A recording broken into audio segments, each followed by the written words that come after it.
Good morning, mga kapilingerang ina dyan. Morning. Actually, tanghali na pala. Hanap tayo ng malulutong ulam. Yan, sakto may isda. Defrost natin.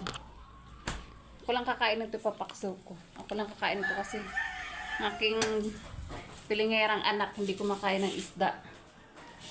Pag hindi prito. Ayoko naman prito ng prito. Gusto ko may konting sabaw. Sabaw. Defrost muna natin. Sarap to, pakso. Ang ko lang tawag ito. Ang kulay orange na isda. Kulay orange na malaki na pa. Para sa akin. Na, ano, ayan o. Sarap to yung gusto ko yan eh. Gusto ko yan i-paksiw. Hindi ko pa na-try mag-prito. Daming kwaklit na nakasabit. Kasi nga, naglaba ako.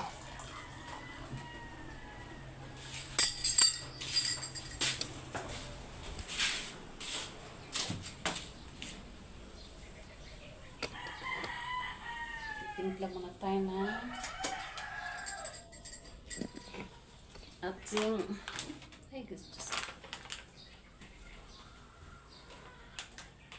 Inom ka nito 30 minutes before meal.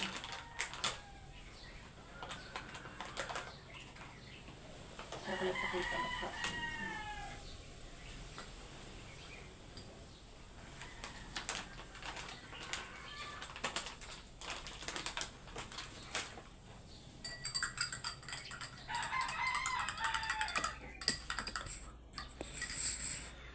So, habang hinihintay natin ma-defrost ang ating isda, magmuni-muni muna tayo.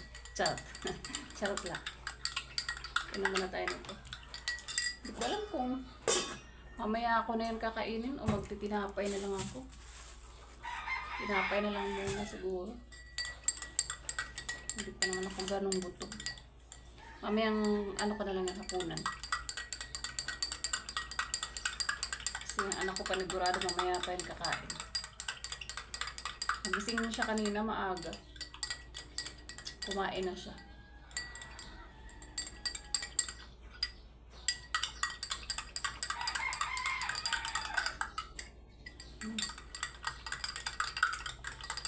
Ganda to sa katawan. Daming health benefits.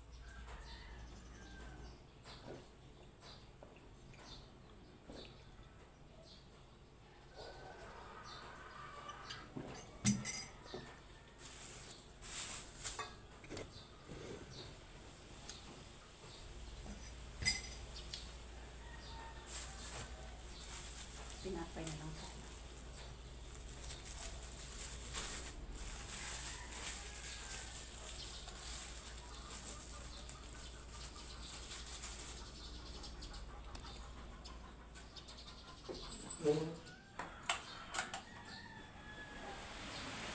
Init, grabe. Sobrang init. Kawawa naman ang aking Spike. Spike, wala nang naligo. Wala pang initan pa. Lipat ko yung dun mamaya. Dun. Kasi mainit. Mapagalitan tayo. Bye guys. Mamaya na lang ulit. Balikan ko kayo mamaya. Bye.